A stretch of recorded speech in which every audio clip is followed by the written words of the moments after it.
Show पर हर Friday की हमारी ये परंपरा है जिसमें मैं एक वाक्य देता हूं और हमारी मंडली के 6 अलग अलग राइटर्स उसी वाक्य से शुरू करके लिखते हैं 6 नन्ही कहानियां।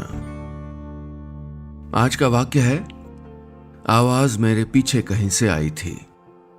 आइए सुनते हैं कि मेरी मंडली की सदस्य सबाहत आफरीन ने इसी वाक्य से शुरू करके कैसे लिखी है एक नन्ही कहानी, वो आवाज। आवाज मेरे पीछे कहीं से आई थी। अम्मी सुनो ना। शादी की भीड़भाड़ और गहमा गहमी के बीच उस महीन सी पुकार ने मेरा ध्यान खींच लिया। मैंने जरा सी गर्दन मोड़कर अपनी बेटी सारा को देखा जो चुपचाप कुर्सियों के पीछे खड़ी थी। कोई दिक्कत है क्या? ये सोचते हुए मैं रिश्तेदारों के बीच से उठकर उसके पास चली आई। क्या हुआ सारा, क्यों बुला रही हो? अम्मी घर चलिए ना प्लीज, उसने कहा तो मैं चिढ़ते हुए बोली, अरे अभी तो आए हैं, कितने जमाने बाद सबसे मुलाकात हो रही है और तुम कह रही हो घर चलें? मुझे अच्छा नहीं लग रहा, अम्मी चलें ना। 18 साल की सारा कैसे छोटे बच्चों की तरह जिद कर रही थी। मैंने थोड़ा डपटते हुए कहा, अच्छा कैसे लगेगा, सबसे मिलो जुलो ना, कई लोग तुमको पूछ रहे हैं। अच्छा इधर आओ, राहत भाई से मिलवाऊं, कितने साल बाद वो बॉम्बे से आए हैं। कहते हुए मैंने उसकी हथेली थाम ली। तुम्हें याद है ना सारा, बचपन में वो कितना चिढ़ाते थे तुमको, लाड़ भी खूब करते थे। आओ ना, अभी खुश हो जाएंगे वो। मुझे नहीं मिलना राहत अंकल से, समझिए आप। सारा मेरा हाथ झटक कर दूर खड़ी हो गई। ये किस अंदाज में बोली थी सारा? ऐसे तो नहीं बोलती वो। मैं एक पल को सन्न रह गई। क्या हुआ बेटा, कोई बात हो गई? मेरे पूछने पर उसकी आंखों में आंसू झिलमिला आए। बोली, अम्मी आप प्रॉमिस करो राहत अंकल को घर नहीं बुलाओगी, प्लीज अम्मी। सारा की धीमी आवाज मेरे दिल में शोर बनकर उतरने लगी। किसी अंदेशे से दिल धड़कने लगा। मैं उसे थामकर हॉल के दूसरी तरफ ले गई जहां भीड़ कम थी। सारा मेरा दिल घबरा रहा है, क्या बात है, बताओ बेटा। अम्मी याद है ना, एक बार आपको किसी ज़रूरी काम से बाहर जाना पड़ा था, तब आपने मुझे राहत अंकल के घर छोड़ दिया था 3-4 दिन के लिए। मैं 8 साल की थी उस वक्त, एक छोटी बच्ची। उस बच्ची के साथ उन्होंने बहुत गलत किया, पूरे 3 दिनों तक। वो बहुत गंदे हैं, बहुत बुरे, मुझे घिन आती है उनसे। आज इतने सालों बाद उन्हें देख के मुझे सब याद आ रहा है। अम्मी मुझे घर ले चलो ना प्लीज। सारा बोल रही थी और उसके गालों पे आंसू ढुलक रहे थे। मेरी आंखों के आगे वो नन्ही सारा घूम रही थी जिसे मैं राहत भाई के यहां से तेज बुखार में घर लाई थी। उस वक्त डरी सहमी सारा का दुख मैं समझ ही नहीं पाई थी। तूने बताया क्यों नहीं था बेटा, उसी वक्त क्यों नहीं कहा मुझसे? मैं उसे सीने से लगाते हुए बोली, कहा था अम्मी, लेकिन आप समझने को तैयार नहीं थी। मैं बार बार आपसे कहती थी कि अंकल गंदे हैं, अच्छे नहीं हैं, मुझे उनके पास नहीं जाना। तब आप उल्टा मुझे झिड़क देती थी, डांट देती थी। आपने एक बार नहीं सोचा कि एक छोटी बच्ची किसी को गंदा क्यों कह रही है? वाकई मैंने कब सोचने की जहमत की। मैं तो सगे रिश्तों पर अंधा एतबार करती थी, लेकिन आज मुझे सोचना होगा। सारा को यूं नजरें चुराकर यहां से जाने नहीं दूंगी। राहत को आज माफी मांगनी होगी, सबके सामने बेइज्जत होना होगा और सारा के सामने अपने सारे गुनाह कबूलने होंगे। मेरे कदम महफिल की तरफ बढ़ रहे थे। इस दफा बेटी का हाथ मैंने मजबूती से थाम लिया था।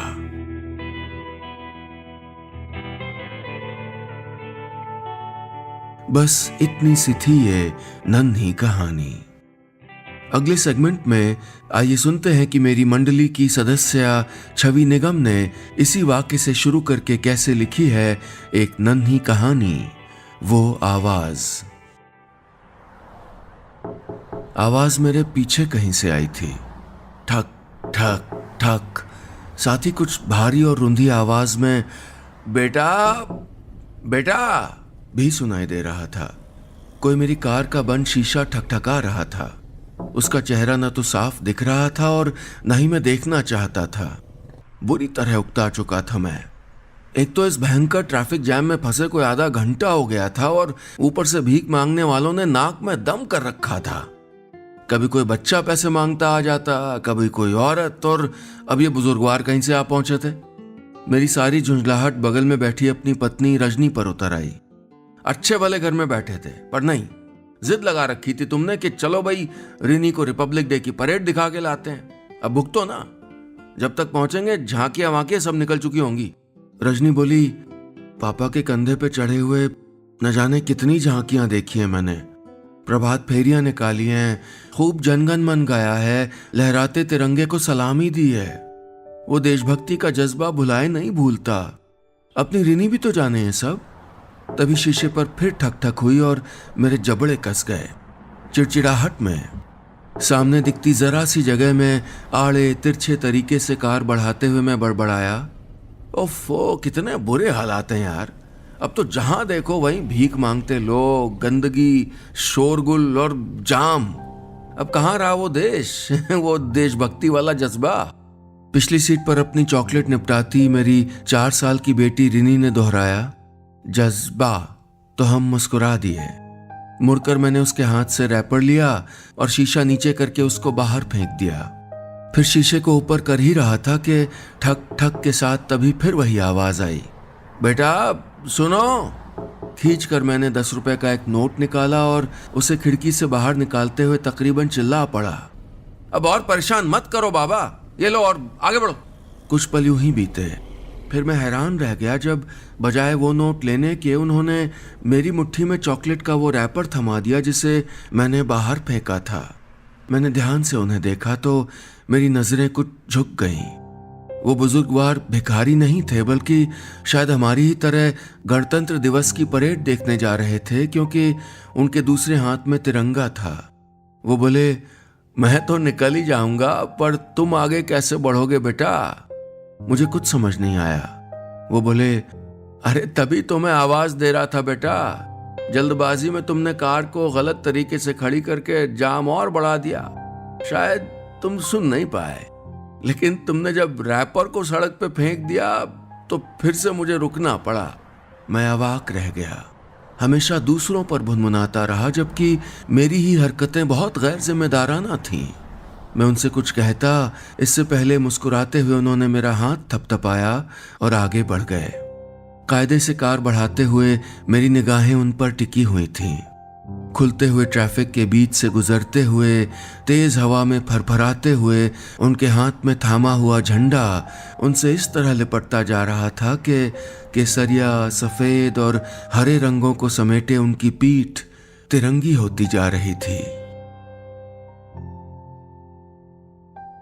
बस इतनी सी थी ये नन्ही कहानी। अगले सेगमेंट में आइए सुनते हैं कि मेरी मंडली की सदस्य अनुलता राज नायर ने इसी वाक्य से शुरू करके कैसे लिखी है एक नन्ही कहानी, वो आवाज। आवाज मेरे पीछे से कहीं से आई थी, लेकिन मुझे लगा जैसे मेरे भीतर से ही आ रही है। मैं बुरी तरह चौंक गया। आवाज दोबारा आई, रुको, ऐसे नहीं जा सकते तुम। ये तो वाकई बिल्कुल मेरे जैसी आवाज है। मैं तेजी से पलटा तो लगा जैसे आईने के सामने खड़ा हूं। हूबहू वही नैन नक्श, वही चेहरा, वही कद काठी, यहां तक कि बाल भी वैसे ही, शर्ट पैंट भी ठीक उसी रंग की। मैंने आंखें मली। माना रात के 2 बज रहे थे, लेकिन मैं नींद में नहीं था, बिल्कुल नहीं। कौन हो तुम? मैंने हिम्मत बांधते हुए पूछा तो सामने खड़ा मेरा हमशक्ल मुस्कुरा दिया। अरे हो कौन? मैं घबरा के चिल्लाया तो पास लगे नीम के पेड़ पर सोई कुछ चिड़िया फड़फड़ा के उठ गईं। सड़क के किनारे नाली में दुबके कुत्ते रिरिया के भौंकने लगे, लेकिन वो वहीं खड़ा मुस्कुराता रहा। सड़क के उस पार बने बड़े से ज्वेलरी शोरूम के डिस्प्ले बोर्ड में लाइट के रंग बिरंगे बल्ब उसके चेहरे पर अजीब आकृतियां बना रहे थे। मेरे रोंगटे खड़े होने लगे। मुझे लगा मेरे पांव बेजान हो रहे हैं, जबान तालू से चिपक गई है। मैंने भीतर की सारी ताकत समेटी और बोला, कौन हो तुम? तुम्हारी सूरत मेरे जैसी कैसे है? वो आदमी उसी मुस्कुराहट के साथ बोला, मैं रविकांत। मुझे लगा जैसे मैंने बिजली का तार छू लिया हो। रविकांत, ये तो मेरा नाम है। मैंने आंखें बंद की, कोई मंत्र जाप याद नहीं आया, बस तेजी से पलटा और दौड़ लगा दी। सामने जो पहला मोड़ दिखा वहीं मुड़ गया। सांस फूलने लगी तो मैं जरा ठहर गया। तभी पीछे मेरे कंधे पर स्पर्श महसूस हुआ और वही आवाज फिर से, रुको, ऐसे नहीं जा सकते तुम। मेरे हाथ में पकड़ी हुई पानी की बोतल और टिफिन का बदरंग झोला हाथ से गिर गया। मैं जल्दी से झुक के उठाने लगा तो उस हमशक्ल ने मेरी कलाई पकड़ ली और बोला, क्या है इसमें? मुझे लगा मेरे सीने में दिल नहीं धड़क रहा, कोई लुहार हथौड़े से वार कर रहा है। मेरे माथे पर पसीना छलक आया, हलक सूखने लगा। मैं वहां से जल्द भाग जाना चाहता था, लेकिन ये कौन था? ये मेरा हमशक्ल जो मुझको जाने नहीं दे रहा था। मैंने उसके आगे हाथ जोड़ लिए। जाने दो भाई, देखो तुम जैसा ही हूं। और अचानक उसके चेहरे से मुस्कुराहट गायब हो गई। वो तेज आवाज में बोला, मैं जानता हूं क्या है इस झोले में। 30 साल ईमानदारी से नौकरी करने के बाद तुमने दुकान से चोरी की। इस उम्र में क्यों अपने दोनों लोग बिगाड़ रहे हो? मैं सन्न रह गया। चोरी नहीं तो? मैं हैरान था, इसे कैसे पता? जिस गहनों की दुकान में मैं सालों से चौकीदारी कर रहा था, आज उसी में हाथ साफ कर लिया था। तंग आ गया था 12-12 घंटे की नौकरी से। तंग आ गया था अंगद के पांव की तरह जमकर बैठी अपनी गरीबी से। झल्लाने लगा था घर वालों की मांगों को रोज रोज ठुकराने से। पिछले 15 दिन की बढ़िया प्लानिंग के बाद आज 2 बड़े जड़ाऊ सेट, 4 कंगन और कुछ सिक्के अपने टिफिन बॉक्स में भरकर लाने में कामयाब हो गया था। बताओ रमाकांत, तुम ऐसे बेईमान, ऐसे चोर कैसे बन गए भाई? कैसे हुए कामयाब इस चोरी में? मालिक आंख मूंद के तुम पे भरोसा करते हैं इसलिए ना? मेरा सर तेजी से घूमने लगा। मैं लड़खड़ाता हुआ वहीं गिरने लगा कि उस हमशक्ल ने थाम लिया। उसके कहे शब्द मेरे कानों में गूंज रहे थे, बेईमान, चोर। ये क्या कर रहा था मैं? कहां चला गया था मेरा ईमान? मालिक की शक्ल सामने नाच गई। उनका बरसों का भरोसा याद आ गया। मैंने जल्दी से खुद को संभाला और वापस शोरूम की तरफ दौड़ पड़ा। सब कुछ अपनी जगह वापस रख दूंगा, कोई नहीं जान पाएगा कि कुछ देर को ही सही रमाकांत का ईमान डोला था। कोई नहीं जान पाएगा कि रमाकांत ने बेईमानी की थी, चोरी की थी। कोई नहीं जान पाएगा। नहीं, कोई तो है जो जानता है। मैं अचानक रुककर पलटा तो पीछे कोई नहीं था। सड़क किनारे नाली में कुत्ते एक दूसरे पर लदे सोए पड़े थे, नीम की शाखें एकदम स्थिर। बस इतनी सी थी ये नन्ही कहानी। अगले सेगमेंट में आइए सुनते हैं कि मेरी मंडली की सदस्य दीक्षा चौधरी ने इसी वाक्य से शुरू करके कैसे लिखी है एक नन्ही कहानी, वो आवाज। आवाज मेरे पीछे कहीं से आई थी, तेज ब्रेक की आवाज। मैंने पलटकर देखा, टक्कर मारने वाली गाड़ी धूल उड़ाते हुए निकल गई थी। शायद कोई जमीन पर जख्मी पड़ा था। कंस्ट्रक्शन साइट पर काम करने वाले मजदूर दौड़ कर आए। मर गया क्या? कोई बूढ़ा है? सांसें चल रही। अरे एम्बुलेंस बुलाओ भाई। अरे वो देखो साहब यहीं है, उनकी गाड़ी में ले चलते हैं। साहब। पुकार सुनने के बावजूद मैंने एक्सेलरेटर दबा दिया था, जैसे मुझे कुछ सुनाई ही नहीं पड़ा। मुझे नहीं पड़ना था किसी लफड़े में, नहीं बिताना था अपना पूरा दिन किसी अस्पताल में पुलिस के सवालों का जवाब देते हुए। सुबह से दोपहर तक करीब चौथी साइड का मुआयना करने के बाद मैं सीधे घर आ जाना चाहता था अपने पुरसुकून कमरे में, पर आज वहां भी सुकून कहाँ था। सुबह घर से निकले मेरे बाबा अभी तक घर नहीं लौटे थे। अरे तो आपने जाने क्यों दिया? मैं कभी माँ पर चिल्लाता तो कभी प्यार से समझाने लगता। आ जाएंगे माँ, होंगे अपने दोस्तों के साथ। और कहाँ जाएंगे? कुछ तो बता के गए होंगे ना। मैं ये सवाल पिछले 1 घंटे में कितनी बार पूछ चुका था। टहलने गए थे बेटा, जैसे रोज जाते हैं। बोल रहे थे कि फिर अपने किसी दोस्त, वो तेरे सुभाष अंकल, उनसे मिलने। अब तो फोन भी नहीं लग रहा। कहते कहते माँ रो पड़ी। मैं उनकी हथेलियां थपथपाता रहा, संभालता रहा उन्हें। सुभाष अंकल के घर फोन किया? मैंने पूछा तो माँ बोली, हाँ किया था, उनके घर से कब का निकल चुके। फिर रास्ते में मैं सोचते सोचते रुक गया। माँ, सुभाष अंकल वही तो नहीं जो स्टेडियम से आगे रहते हैं, वो कंस्ट्रक्शन साइट से आगे? हाँ हाँ, वही वही। माँ ने जैसे ही कहा मुझे लगा जैसे पैरों तले जमीन खिसक गई हो। ये वही इलाका, वही जगह थी जहां कुछ देर पहले मैं किसी बूढ़े आदमी को गाड़ी की टक्कर से घायल पड़ा छोड़कर आया था। कहीं वो मैं कल्पना से ही कांप गया। मैंने फोन उठाया और उस इलाके के सारे अस्पतालों में बारी बारी से पूछने लगा, पर इस बात का क्या भरोसा कि उन्हें अस्पताल पहुंचा दिया गया होगा, वक्त रहते मदद मिल गई होगी। मैं सोचता और सिहर उठता, इससे पहले कि देर हो जाए मुझे पुलिस को खबर। सोचते हुए मैं घर से निकल ही रहा था कि सामने से बाबा आते दिखे। कहाँ थे आप? इतना गैर जिम्मेदार कोई कैसे हो सकता है? एक कॉल नहीं कर सकते थे? आपका फोन कहाँ है? मेरा सारा डर गुस्सा बनकर निकल रहा था। बाबा हैरान से खड़े मुझे देख रहे थे। अरे क्या हो गया भाई, बताया तो था तुम्हारी माँ को। हो गई थोड़ी देर। और ये फोन? वो जेब से फोन निकालते हुए बोले, ये रहा तुम्हारा फोन। अरे नहीं लगा तो इसमें मेरी क्या गलती भाई? मैंने कस कर उनको गले से लगा लिया। अरे वो मेरा सर सहला रहे थे। अपनों को खोने का डर क्या होता है आज जाना था मैंने।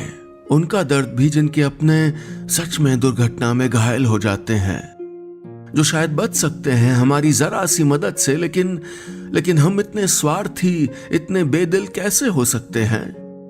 मैं अब भी बाबा से लिपटा किसी छोटे बच्चे की तरह से सक रहा था।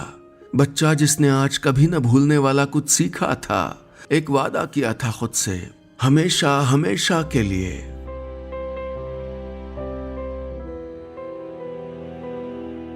बस इतनी सी थी ये नन्ही कहानी।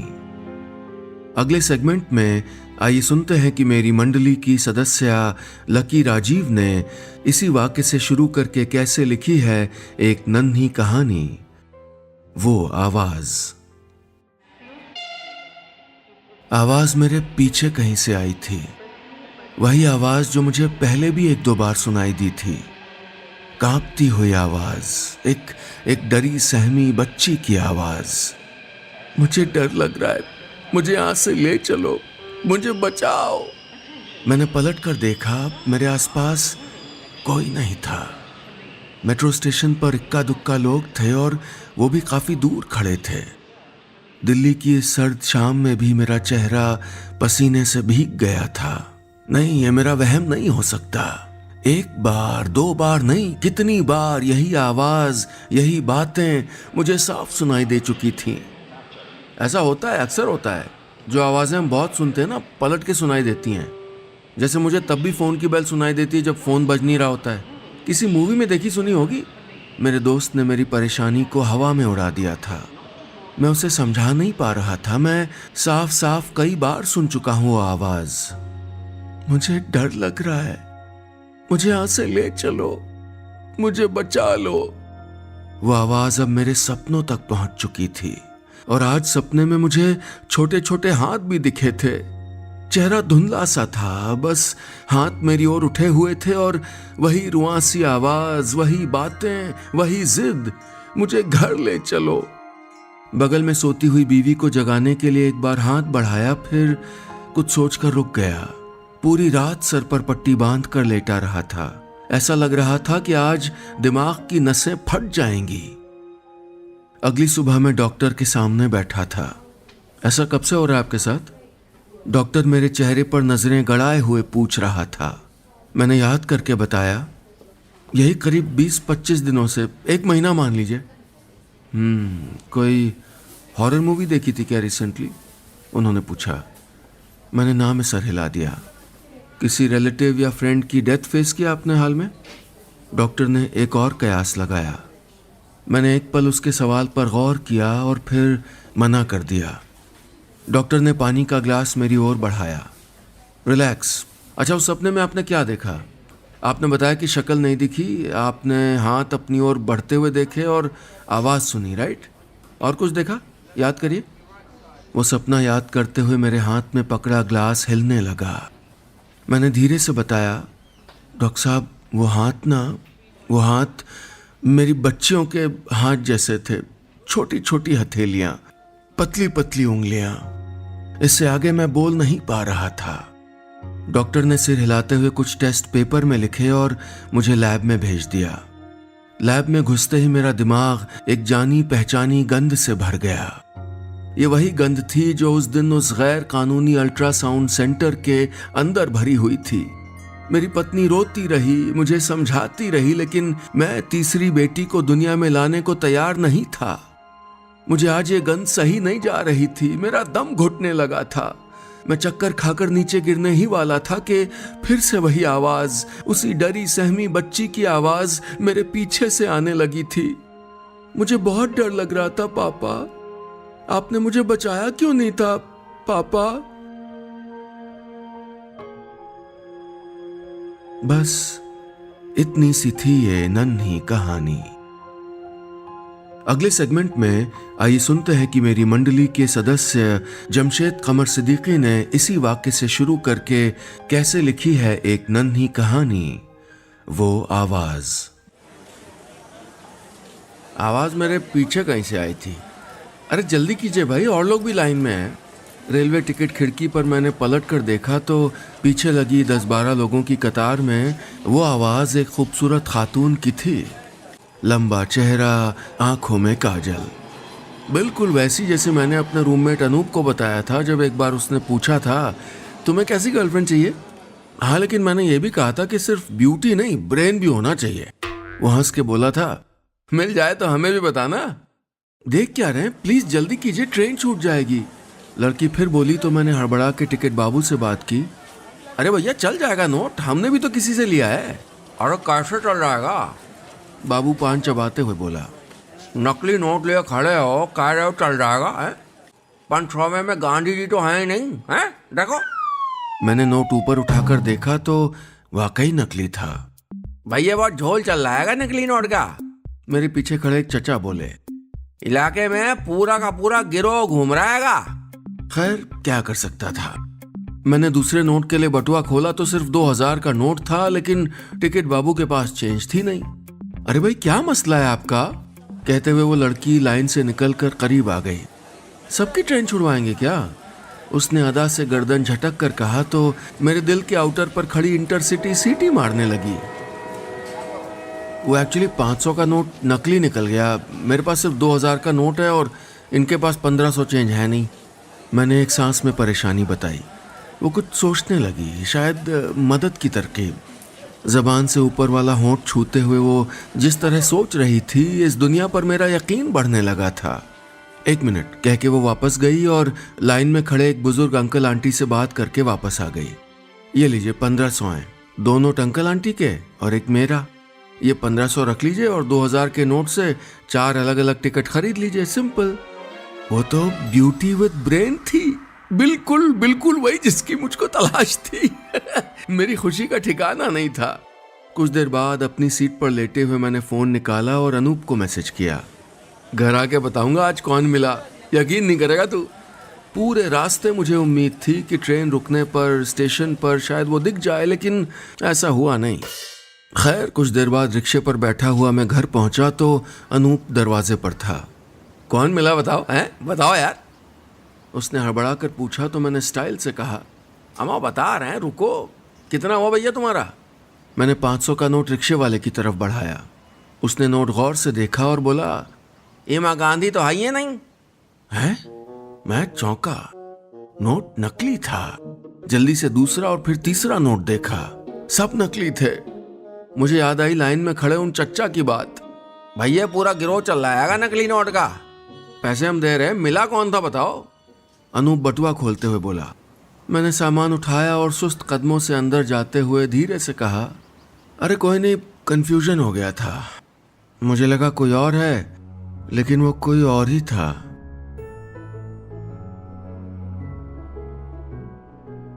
बस इतनी सी थी ये कहानी।